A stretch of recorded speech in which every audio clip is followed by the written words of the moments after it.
Bonjour Jean-Philippe Brébion, très heureuse de te recevoir ici.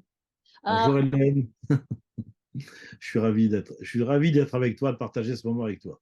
bah, écoute, Vraiment. moi aussi, tout à fait ravie. Écoute, on va d'abord parler de la bioanalogie puisque c'est ta découverte et ce que tu enseignes et tout. Donc j'aimerais que tu nous fasses un petit résumé de tout ça, de ces techniques que tu as mises au point. Bon, bien sûr, avec plaisir. La bioanalogie, d'abord, j'allais dire, c'est un concept qui est issu de mes 73 ans de vie. Hein. Je veux dire, ça a toujours été comment dire, une façon d'appréhender la vie, d'appréhender de vivre, et puis de comprendre au fur et à mesure de l'évolution des choses.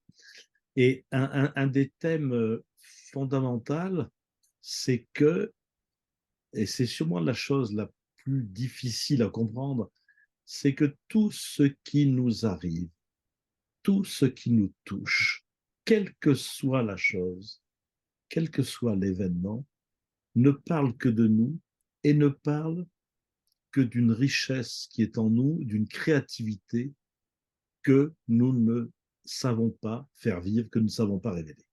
Ça, Dont nous c'est n'avons pas vraiment, conscience, en fait, c'est ça, dont nous n'avons pas conscience. c'est exactement ça. On n'en a pas conscience euh, parce que pour plusieurs raisons. C'est que d'abord, nous sommes issus d'une évolution minérale, végétale, animale. Donc, ça veut dire que notre biologie, elle est issue de la fonction animale. Hein. Et pour l'animal, la fonction première de l'animal, c'est la survie de l'espèce. Ça veut dire que pour l'animal, la chose importante, la valeur, c'est à l'extérieur de lui, c'est que Mm, l'espèce se perpétue dans le temps et dans l'espace. Ça, c'est mm, une chose. Et ce qui fait que tant que l'on va rester identifié à comment dirais-je, qu'on va rester identifié à cette fonction animale, à cette dualité, alors oui, nous allons euh, vouloir attirer ce qui est bon pour nous et repousser ce que l'on va interpréter comme mauvais. mhm. Mais on va rester dans la réaction. D'accord. Voilà.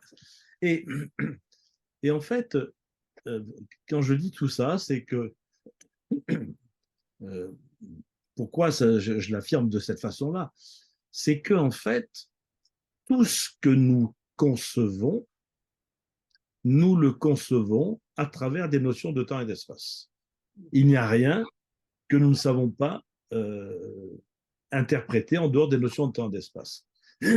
Et même cette dimension qui serait au-delà de notre corps, hein, même cette dimension après notre mort, euh, on ne sait pas faire autrement que d'interpréter avec des notions de temps et d'espace.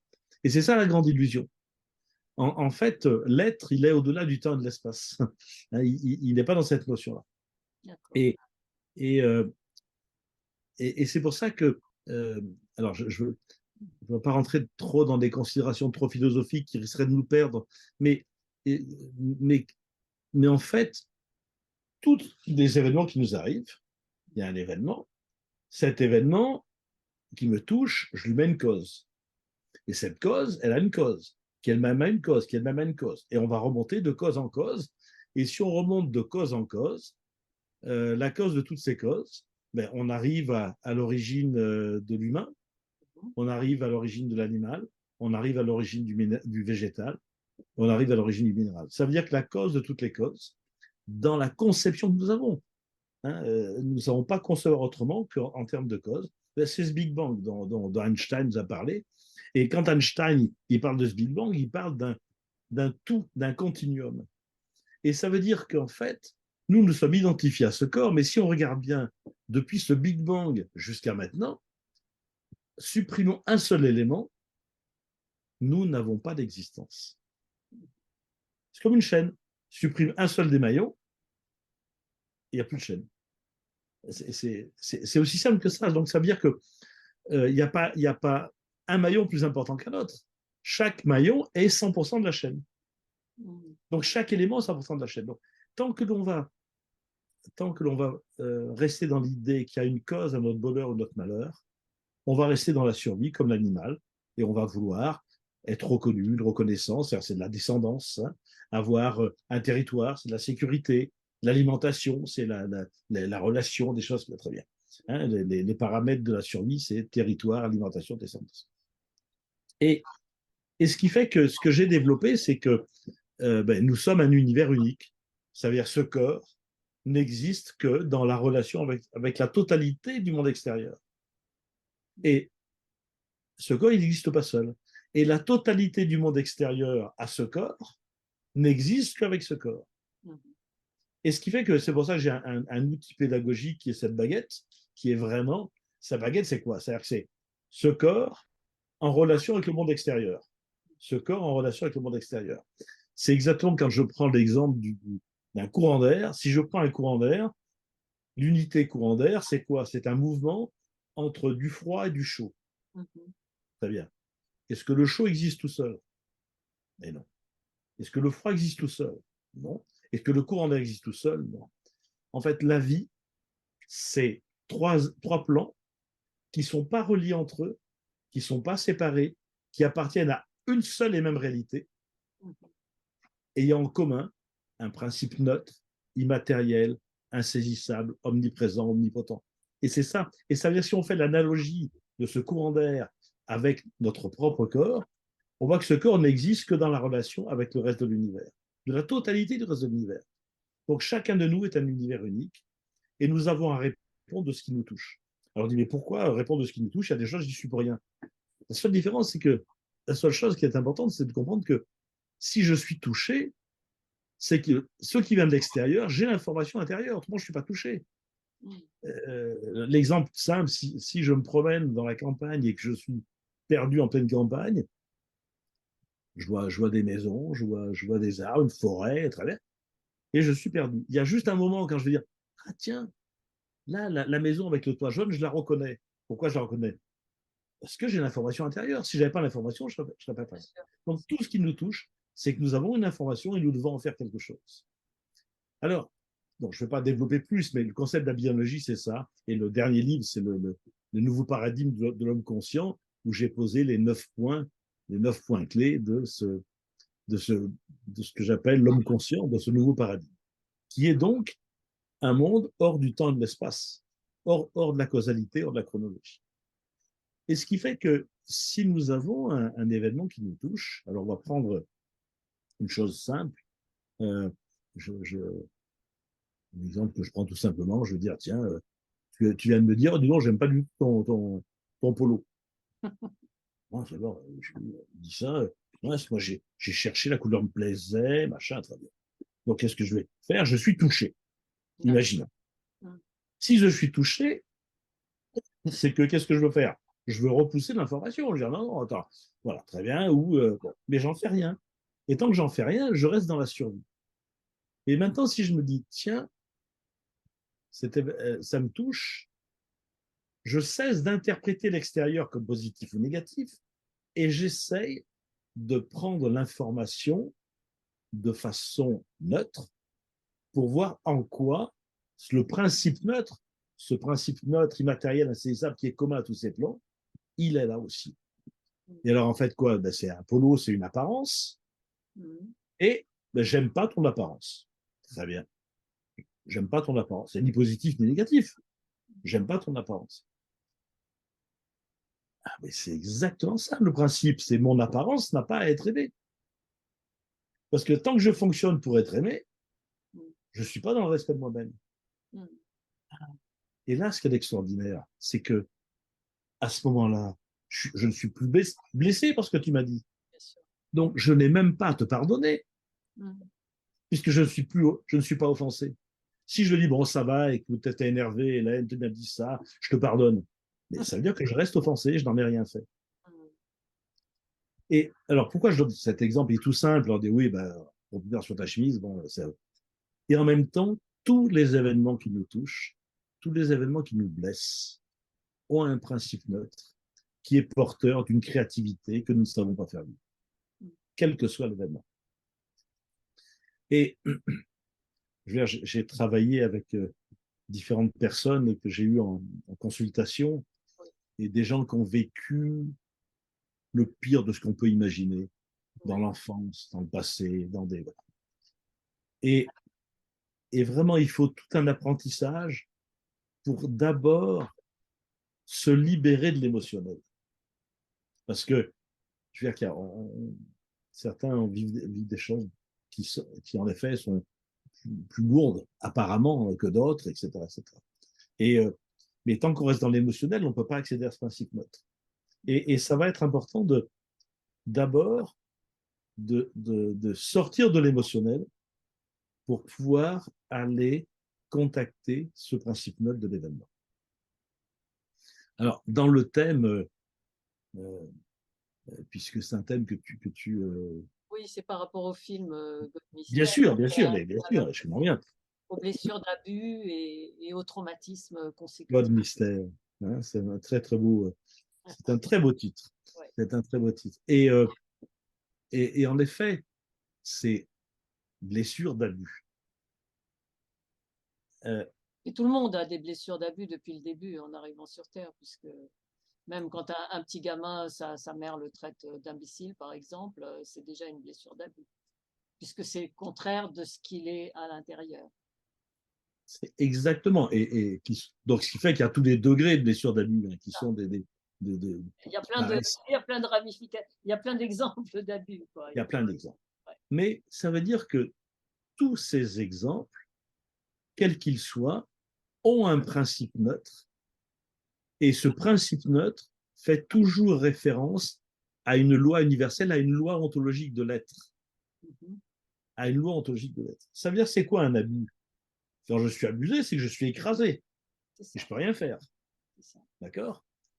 Je ne peux rien faire. Je ne peux même pas lutter. Mm. C'est exactement ça.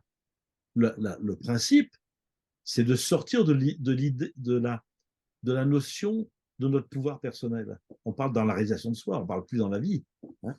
Mais comment, justement, le principe qui est à intégrer, c'est que la vie ne se fait pas dans la lutte et dans le pouvoir, dans la lutte de pouvoir. Le vrai pouvoir, c'est quand justement on ne vit plus la chose comme une attaque. Le vrai pouvoir, c'est quand justement euh, euh, on sort de l'illusion d'un événement positif ou négatif qui viendrait nous écraser. C'est ça le vrai pouvoir, c'est quand on n'est plus affecté.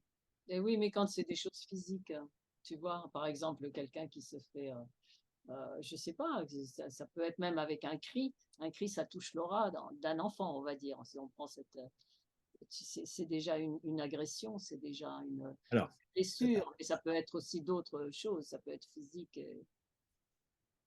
il est évident que l'enfant va subir ces blessures de pouvoir, d'abus. Il va subir. Et puis à un moment, ben, il y a un éveil qui se fait. Est-ce que je reste dans ce mécanisme d'être écrasé ou au contraire, je commence à prendre la responsabilité de ma vie? Tu sais, euh, quand les Chinois ont envahi le Tibet, hein, combien de Tibétains ont dit ils auront nos vies, ils auront notre ego, mais ils n'auront jamais notre âme. Tu comprends ce que je veux dire? Oui, je peux me faire écraser complètement. Oui, ils peuvent Et après, te tuer, mais voilà. alors, je ne suis pas en train de dire que c'est facile, on est bien d'accord, et j'entends tout de suite tous les arguments qui arrivent. Oui, mais attends, regarde dans tel cas. euh, et, et, et, euh, et vraiment, je pense à une femme qui est une femme absolument admirable, euh, qui, est, qui a vécu le pire de ce qu'on peut imaginer dans son enfance, dans une secte, machin. Je veux dire, le pire qu'on peut imaginer, je ne veux même pas Parler. parler. Mais, et qui est une femme absolument extraordinaire, qui maintenant a des groupes de thérapie, hein, et justement accompagne les gens dans leur être. Parce qu'elle dit, ce qui m'a sauvé, c'est que dans tous ces abus que j'ai vécus, c'est de disjoncter, enfin de m'occulter et d'être présent à mon âme. Je suis bien d'accord, mais le corps peut-être fait autre chose pendant ce temps-là. Parce que tu vois, j'ai eu beaucoup de témoignages à la suite de ce film. Il y a des choses qui sont, tu sais, on parle de l'amnésie traumatique quand il y a eu un traumatisme comme ça. Donc la personne peut avoir fait un travail sur elle et sur son âme Oui, et avoir retrouvé son chemin et tout. Mais j'ai l'impression que le corps garde comme dans un paquet c'est secret, sûr, encapsulé, tu vois, c'est le vrai. truc. Et qu'est-ce qu'on fait dans ces cas-là? Qu'est-ce qu'on fait dans Tu as tout à fait raison. C'est juste, et du reste, elle-même le dit, il y a la mémoire du corps, ça? la mémoire de survie du corps. Et, et quand je parle avec elle, elle me dit, je vois très bien quand ça arrive. Et là, il faut vraiment se situer à un autre plan et aller rassurer l'enfant dans son corps. D'accord. Et dire oui, c'est tout Cellule, à fait normal. C'est tout à fait normal. L'enfant souffre encore, cette mémoire, elle est toujours là. c'est dans les cellules, c'est ça que tu es en train de nous C'est dire. cellulaire. C'est ça. C'est Et donc, il cellulaire. faut aller parler à ces petites cellules. C'est exactement ça. Ça Ça. veut dire qu'à ce moment-là, il faut justement permettre à l'enfant de s'abandonner complètement sans danger. D'accord. C'est ça la guérison. Tu vois, D'accord. c'est que l'enfant, là, il peut s'abandonner complètement à l'adulte que tu es. Tu parles à ton enfant et Mhm. tu lui permets de s'accompagner, et c'est toi l'adulte Mhm. qui accompagne cet enfant. Et là, l'enfant peut s'accompagner, peut être accompagné. Il y a plus aucune, il peut s'en remettre complètement à la vie, parce que le principe de l'abus de pouvoir, c'est s'en remettre complètement à la vie. Fais de moi ce que tu veux. Hein, euh, je m'en remets à. Hein, s'en remettre à. On s'en remet à quelque chose qui n'est pas de notre pouvoir personnel. Mais il faut donc cette intelligence de l'âme qui est de se resituer par rapport, de venir accueillir l'enfant. Je veux dire, euh, j'ai j'ai pas vécu de grand traumatisme, d'abus de pouvoir, choses comme ça. Mais ce que, un de mes nœuds principaux, ça serait la culpabilité, tu vois, Ah oui. voilà, qui de temps en temps, et puis de temps en temps, je le vois, Ah, je le vois, très bien, mais juste de le voir et de voir que c'est l'enfant qui est encore coupable, ça te permet de te mettre sur un autre plan. d'accord. Et ça permet, tu as d'abord d'accueillir l'enfant et de te mettre sur un autre plan. Et tu fais ça comment? En méditation? En Mais relaxation? déjà de le voir, c'est de repérer. Tu sais, euh, moi je propose régulièrement tous les mardis à midi sur l'instant gravitation. L'instant gravitation, c'est on passe un quart d'heure ensemble. Donc c'est ouvert à tout le monde, c'est gratuit, voilà. Et où je vais diriger enfin, comment dire, guider, on va dire, ce que j'appelle une gravitation. Une gravitation, c'est être en contact avec là où notre corps repose. Mon corps, il repose là sur le fauteuil. C'est-à-dire il y a une empreinte de mon corps sur le fauteuil qui est l'empreinte des cuisses, des fesses, etc. Ça fait une empreinte. Et en fait, toute la gravité, elle s'installe ici. Mm. Et qu'est-ce que je vais faire? Je vais scanner de haut en bas, regarder où est-ce qu'il y a une tension. Mm. Je ne dis pas de la lâcher parce que ça sera encore à faire. Mm. Mais je la repère. Et si je la repère, je cesse de l'entretenir. Et en même temps, je suis présent à là où il y a toute cette gravitation. Et ce qui fait que je peux repérer s'il y a une culpabilité, il y a une tension qui est là. Je le vois, je le pose. D'accord. Et cet enfant, il est accueilli. Et Mhm. ça me permet en même temps d'être sur un autre plan, celui de l'être, qui lui sait très bien. D'accord. Et donc, on tape instant gravitation sur Internet parce que Alors, sur le site de bioanalogie.com, il y a en bas de page, si tu, en t'inscrivant à la newsletter, enfin, D'accord. j'envoie plusieurs fois par semaine un petit texte, un truc comme ça. Et, et en effet, c'est dans Présence dans la rencontre, on trouve ça. Voilà. D'accord. Ça s'appelle Présence dans la rencontre. J'ai beaucoup proposé cet outil pour moi, c'est un outil qui est hors du temps et de l'espace. Mhm. Ces gens, c'est comme s'ils s'installaient présent là où je suis, sans rien attendre, Mhm. sans rien vouloir saisir et sans rien vouloir changer de ce qui est, ni enlever, ni ajouter. Et je regarde, il y a une tension. Ah, je suis présent, cette tension, je sais de l'entretenir. Et plus je sais de l'entretenir, plus le poids de là où je suis posé pèse. Tu comprends? Mm. Et donc, c'est vraiment rentrer dans notre fonction minérale. Tout à l'heure, on parlait de fonction animale, fonction végétale, fonction minérale. Mais notre existence, c'est d'abord une fonction minérale. C'est. Et par définition, la fonction minérale, elle est. Elle n'a pas, il n'y a pas d'attente, il n'y a pas de vouloir, il n'y a pas d'intention, il y a un constat. Mm. Donc, c'est de constater notre existence et de constater cette tension. La constater, c'est l'accueillir. Et dès qu'on peut la constater, on n'est plus dans ce clivage. Mm. Tu comprends? Ouais, On n'est plus dans ce clivage. Je ne sais pas si je me fais bien comprendre, mais voilà, voilà. très bien. Est-ce que tu C'est aurais ça. un exemple à donner, par exemple, Pardon? un exemple de, je sais pas, de blessures traumatiques guéries Parce que toi, tu es ostéopathe à l'origine, c'est ça? Alors, je suis kiné, ostéopathe, j'ai fait de la médecine chinoise, j'ai fait euh, des thérapies naturelles, je fais bon, différentes choses. Mais en fait, tout ça, c'était plus dans un accompagnement du corps et c'est la dimension spirituelle qui m'intéressait. Hein. Et oui, mais des exemples, il y en a plein. J'ai écrit un livre qui s'appelle L'évidence. Il doit être. Je mettrai Tiens. les Oui, oui, tiens, j'ai illustrations. voilà, j'ai un livre qui s'appelle L'évidence, celui-ci, là, voilà. D'accord. C'est un petit livre de l'évidence, qui est, où la loi du principe, ce que je viens d'expliquer, là, qui permet, qui, qui permet justement de travailler sur ces événements, exactement comme j'ai parlé tout à l'heure de, ben, je, ta chemise ne me plaît pas, tu vas très bien. Et il y a des blessures qui paraissent tout à fait anodines, mais des blessures de l'enfance. Je veux dire que dans l'enfance, on me traitait de paresseux. Mhm. C'est qu'en fait, à l'école ne m'intéressait pas. Hein. Je trouvais qu'il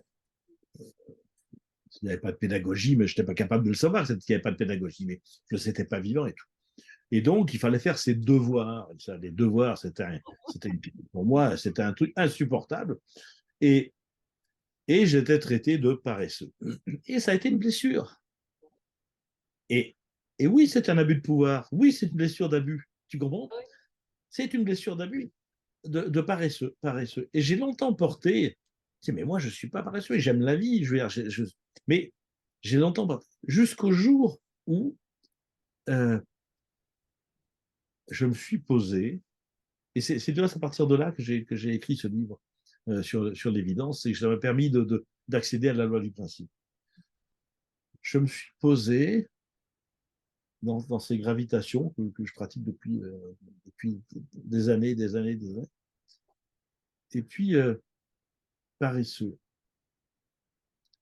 J'écoute, paresseux, il y a une tension. Ok, alors j'essaie d'accueillir ce paresseux sans tension. Le paresseux, il est juste présent, il est juste là, il fait juste ce qu'il a à faire, ni plus ni moins. Puisqu'il ne meurt pas. Hein. Le paresseux, il ne meurt pas, il est juste présent. Et faire juste ce qu'il y a à faire, ni plus ni moins. Et là, j'ai senti que ce qui était toute l'aspiration de ma vie, c'était juste d'être présent, sans attendre, sans vouloir, sans intention, d'être dans cette action juste. Et là, j'ai vraiment compris la loi du principe. Donc, il y avait une tension dans mon corps qui était de vouloir euh, montrer que je n'étais pas paresseux, donc de prouver à toute ma famille que j'étais capable, etc. Et donc, en fait, c'est pour ça que cette présence à soi permet justement de lire ce qui nous touche sans aucune émotion, libéré de l'émotion, et donc de donner la place à ce qui nous touche. Ça veut dire qu'on passe de donner sa place, c'est affecter. Oui. Affecter, c'est trouver sa place. Donc, Oui. c'est passer de l'émotionnel à l'affectif. Et à ce moment-là, je ne suis plus dans l'émotionnel, mais je suis dans l'affectif. C'est-à-dire que tout ce qui me touche à sa place, et à ce moment-là, je suis dans cet accueil bienveillant de ce que je suis. Mm. Et je ne vais plus chercher l'amour à l'extérieur. Mm. Parce que j'accueille cette existence telle qu'elle est, dans toute sa bienveillance. Mm. Tu... Voilà, je ne sais pas Tout si à c'est fait clair. clair, tout à fait Hein, clair, tout à fait clair. Donc, mais c'est tellement simple. Voilà, oui. donc je sais que tu fais des formations, j'ai vu les formations internet, j'ai vu les formations, je suppose que tu fais des formations aussi en groupe. Alors, j'en ai beaucoup fait et il est vrai que euh, depuis Covid, j'allais beaucoup au Québec, en, Ah oui, en France, en Belgique, en Italie, en Russie, etc.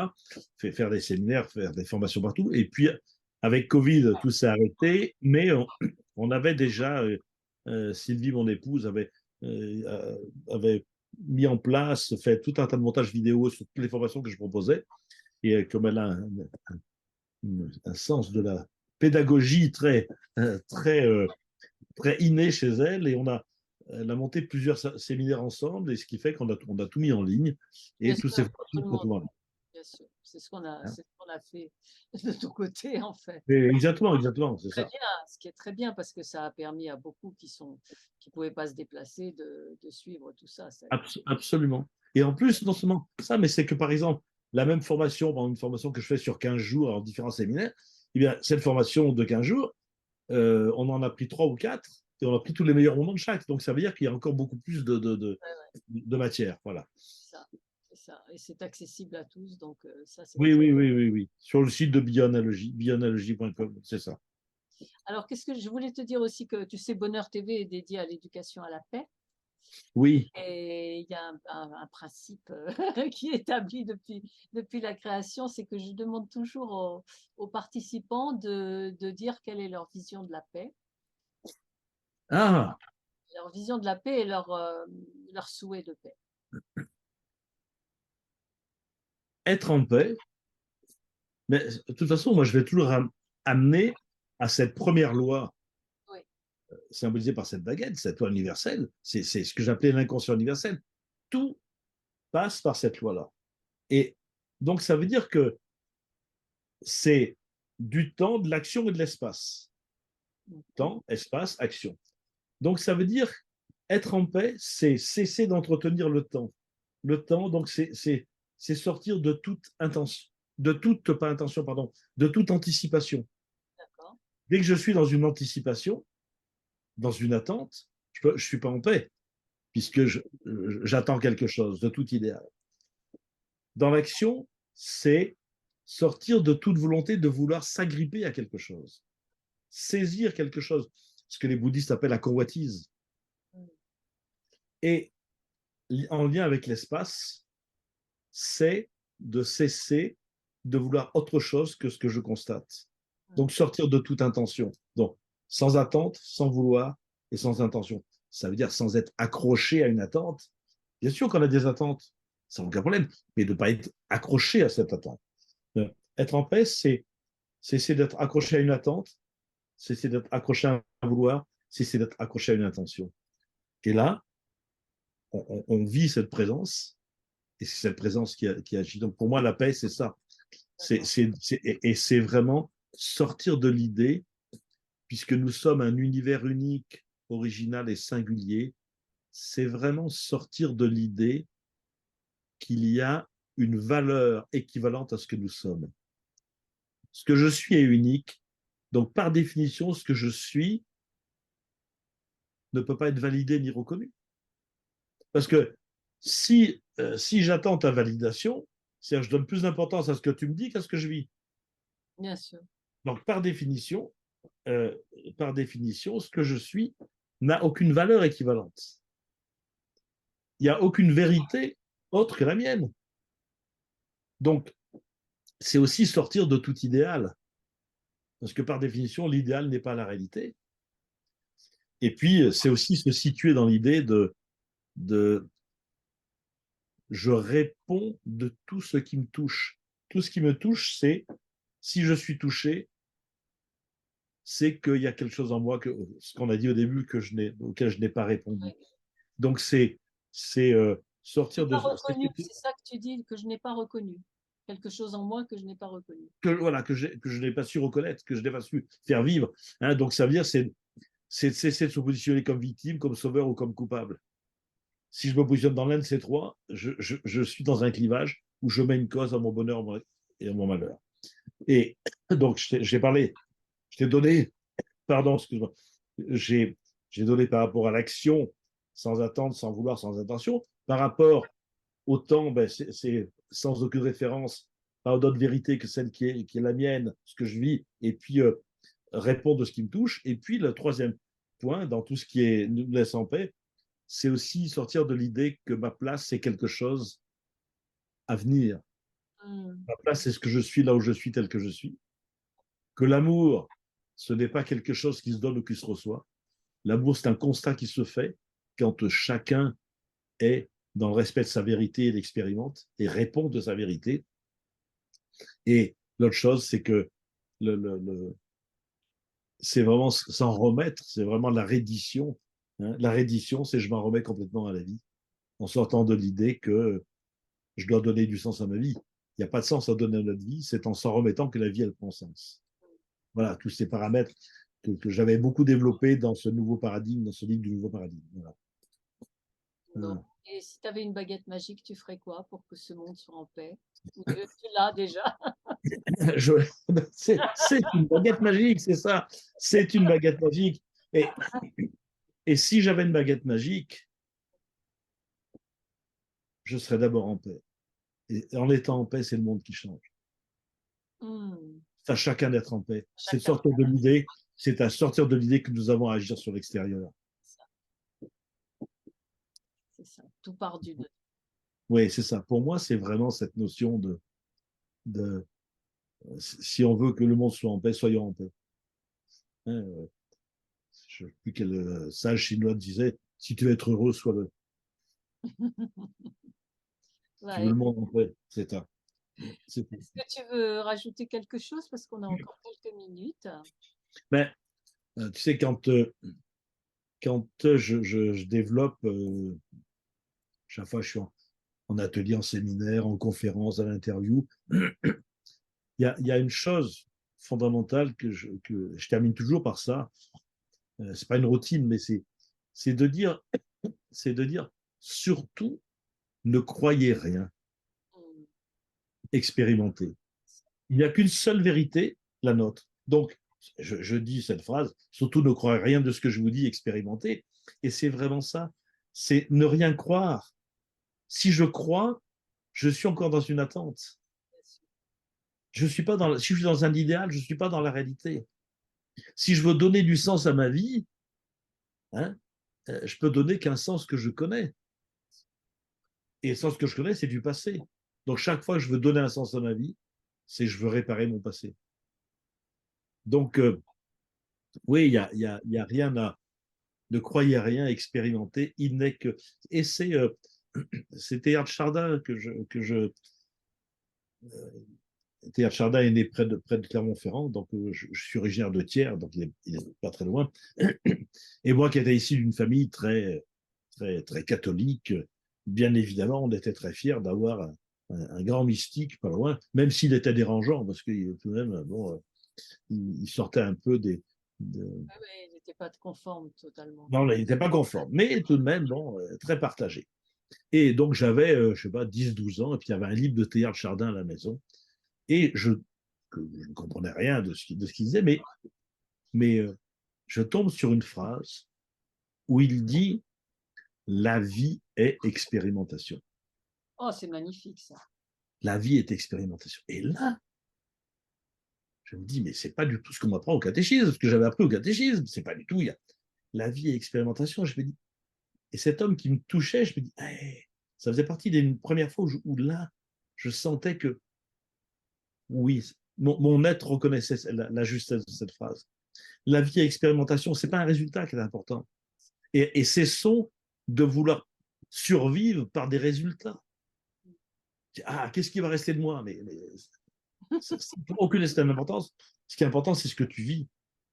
Oui, mais tu sais, dans ce monde, tout est comptabilisé. La valeur est comptabilisée. Dans le monde de survie. Dans le monde de survie. Voilà. Dans ce monde de survie, mais nous. Sur la Voilà. Terre, c'est un peu comme ça, quoi. Quand tu vois les émissions de télé, c'est ça, il a vendu tant d'exemplaires de livres, autant de machins, etc. Et C'est c'est ça, ça qu'on connaît ta valeur, sinon tu n'as pas de c'est valeur. ça, c'est ça, c'est ça, avec des références. Ouais. Et, ça la survie. C'est pour ça que là aussi, une des phrases que j'aime bien dire, c'est vraiment, surtout ne cherchons pas à vivre, cessons d'entretenir nos mécanismes de survie. Repérons-les, ce sont des entretiens, et ça vit. Ouais. Voilà. Donc voilà un peu la vie est expérimentation et tout se passe là. Et ça veut dire que c'est en vivant la vie est expérimentation, la mort n'est plus devant, elle est derrière. Ça meurt à chaque instant. Donc la mort n'a aucun avenir. Voilà. Bah, écoute, je te remercie beaucoup, beaucoup. C'était super. On va recommencer sur d'autres sujets prochainement. Et je te dis à très bientôt. Merci, merci pour ton accueil. J'ai été ravi de participer à ton émission. Et Et je puis, mettrai les couvertures de tes livres, hein. Si tu veux me les envoyer, voilà. je vais t'envoyer ça. Je te remercie infiniment. Merci à toi, je t'embrasse. Au À revoir. bientôt, Hélène. Moi aussi, je t'embrasse. Au revoir, au revoir, au revoir.